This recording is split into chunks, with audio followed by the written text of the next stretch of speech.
बार इकट्ठा होगा, 2 मिनट लगाएंगे, कहेंगे उठाओ भाई उठाओ, जल्दी करो, इसको अंतिम संस्कार करो। बांध पिंजड़ी आगत कुल परिवार तेरा सकल कबीला मसलत एक ठराई, एक ही सलाह मशोरा किया उन्होंने, सबकी एक राय होगी कि उठाओ उठाओ उठाओ। और बांध पिंजड़ी आगत धर दिया, फिर मरघट में ले जाई, अग्नि लगा दिया जद लंबा फूक दिया उस ठाई। अब शरीर तो फूक दिया, अंतिम संस्कार कर दिया। अब क्या होता है, ये नादान साधना बताने वाले ये नीम हकीम गुरुओं ने कैसा जुल्म कर रखा है।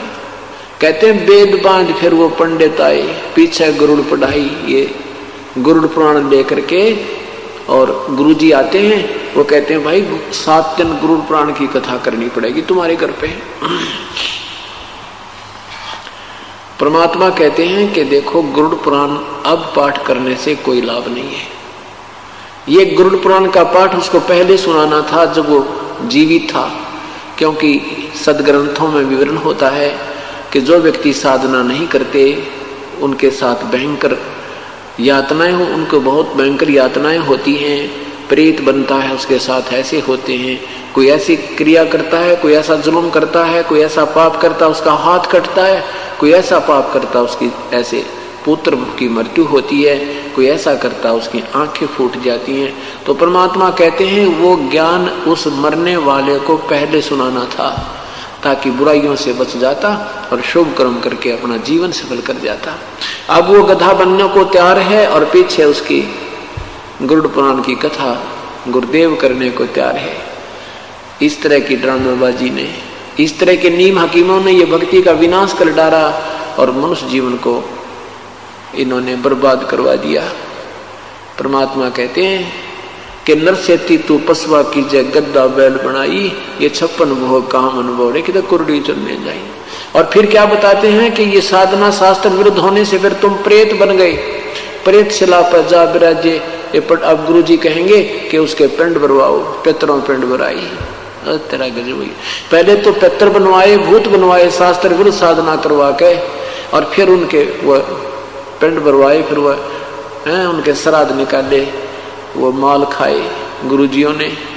गुरुजी तो खीर खावे, अन्यों का पितर छिक गए। वाह भाई वाह, मैं रोटी खाऊंगा आपका पेट कैसे भरेगा, अच्छे बेवकूफ बना डाला। देखो ये साधनाएं बिल्कुल शास्त्र विरुद्ध हैं और ये मनमुखी लोगों के मनमाने आचरण हैं जो पवित्र गीता जी के विरुद्ध होने से व्यर्थ हैं। तो क्या बताते हैं कि प्रेत शिला पर जा विराजे पितरों पिंड भराई, और बहर श्राद्ध खान कुआए काल काग होए कलमाही। फिर कौवे बन गए।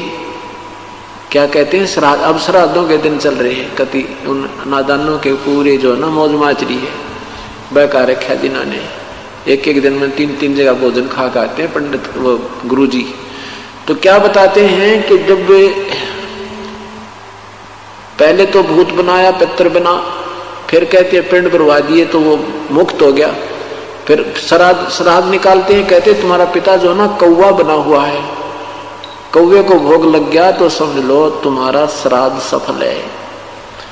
कौवे ने तेरा पिताजी ना कौवा बन के आगे भोग लगाएंगे और तुम्हारा श्राद्ध सफल हो गया। अरे तेरा गजब वही। कहते हैं बहुत श्राद्ध फिर खान कुआई, वो काग हुए कलमाई। फिर वो वही आत्मा अनु कहें भी वो काग बन गया, कौवा बन गया, और ये वो श्राद्ध खा गया, बेड़ा पार हो गया। कौवा रोजाना खाना खाता है, चल कौवा मान लेते तुम्हारा पिताजी कौवा बन गया हमारा। अब वो कौवा रोजाना आहार करता है, एक दिन के पेट खाना खाने से कौवे का 364 दिन पेट नहीं भर जाता। अपने जो पूर्वज थे, जो दिन की हम श्राद्ध निकाल रहे हैं, वो दिन में 2-2 बार आहार अवश्य करते थे, और अब एक दिन के आहार में वो 364 दिन नहीं छिक सकते। ये भी हमारे साथ उन्होंने सरेआम जो है ना धोखा कर रखा है। तो अब ये भगत समाज सियाना होगा, तत्व ज्ञान से परिचित होगा, तो इन नादान संतों से पीछा छूटेगा और ये जीवन बहुत आसानी से सफल हो जाएगा। इसमें कोई साधना कठिन नहीं है, सीधा सा एक मंत्र जाप करना है, या मजदूरी करनी है, या नाम की कमाई करनी है। इस कमाई के धन से हम परमात्मा के लोक में जा सकते हैं और कोई विकल्प नहीं है। अन्य जो साधनाएं हठयोग करना, ये सिद्धि से दिया जाना, ये तो यही की प्रभुता है। इससे जीव कल्याण नहीं है, आत्म कल्याण नहीं है, मोक्ष मार्ग नहीं है। अब क्या बताते हैं आदरणीय पूज्य कबीर परमेश्वर कहते हैं कि जीवित बाप के लट्ठम लट्ठा मुए गंग पुचैया। जीवित पिताजी की तो सत्कार नहीं करते और मरने के बाद उसको गंगा में उसकी अस्थियों को प्रवाह करके आना है, उसका कल्याण हो जाएगा। परमात्मा कहते नहीं, जीवित बाप के लट्ठम लट्ठा मुवे गंग पुचैया। और जब आवे आसज का महीना वो कौवा बाप बनैया। अरे बोली सी दुनिया सतगुरु बिन कैसे सरिया। यानी पूर्ण संत के बिना, तत्व ज्ञान के बिना कैसे बात बनेगी। इन नादानों ने कैसा मूर्ख बना रखा है। पहले तो अंतिम संस्कार के समय कहते हैं इसकी अस्थियों को गंगा में डाल कर आओ, फिर कहते हैं श्राद्ध निकालो, कौवा बन गया। वो गति वहां भी गति की थी, फिर पिंड भरा दिए, वो भी गति होगी, और फिर कहें जो कौवा बन गया, श्राद्ध निकालो। परमात्मा कहते हैं भूत जुनी जा छूटे हैं ये पिंड दान करते। गरीब दास जिंदा कहे भाई नहीं मिले भगवंते। इन क्रियाओं के करने से जो पिंडदान तुम करते, इससे उसकी भूत जुनी तो छूट जाएगी। फिर वो गधा बन गया, बता के गति करवाई पिंडदान करवा के तुमने। वो तो अब जीवित गति हुए। अब गति करनी हमने अपने आप करवा के जानी है। अपना यहीं पर भक्ति साधना कर लो। यही आपके श्राद्ध निकलन लग रहे, 7 दिन श्राद्ध होंगे यहाँ पे। जो आत्मा यहाँ की उसका कल्याण हो जाएगा और तत्व ज्ञान होगा, मोक्ष मार्ग प्राप्त होगा। यहाँ उसकी भक्ति साधना मिलेगी, उसको कमाई बनेगी। कई प्रकार से कमाई होती है साधना से, जैसे संत के दर्शन से भी पुण्य होते हैं। सत्संग की तरफ चलते हैं, एक कदम का भी बहुत पुण्य है। यहाँ करिए अमर कथा सुनते हैं, इसका भी पुण्य होता है। फिर यहाँ सेवा करते हैं, कोई दान करते हैं, ये सब पुण्य हमने संग्रह करके और यहाँ से सतलोक जाने की तैयारी करनी है। यही हमारा मूल उद्देश्य है सत्संग में आने का। फिर क्या बताते हैं, स्वरत जय सतगुरु की संगत करते तेरे सकल कर्म कट जाई।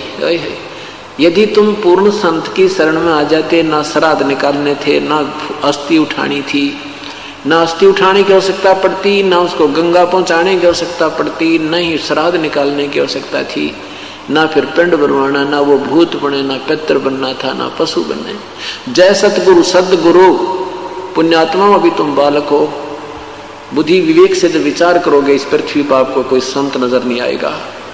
अभी तक कोई सदगुरु नहीं था, या तो परमात्मा स्वयं आए थे, या फिर उन महापुरुषों को जिनको साक्षात्कार परमेश्वर ने अपना कराया था, उनको छोड़ करके अभी कोई सदगुरु नहीं थे, यानी सत्य ज्ञान कराने वाले नहीं थे।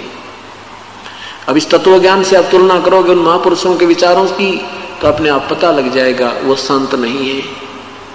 तो यहाँ क्या कहते हैं, जय सतगुरु की संगत करते तेरे सकल कर्म कट जाई। सकल कर्म, ना भूत बनना था, ना पिंड भरवाने थे, ना गधा बनना था, ना कुत्ता बनना, ना 84 में जाना था। अमरपुरी पर आसन होते जहां धूप न छाई। अमरपुरी सतलोक में आसन, यानी वहां तेरा स्थाई स्थान मिल जाता, जहां पर कोई कष्ट नहीं है, ना धूप ना छाई, यानी कोई दुख नहीं है।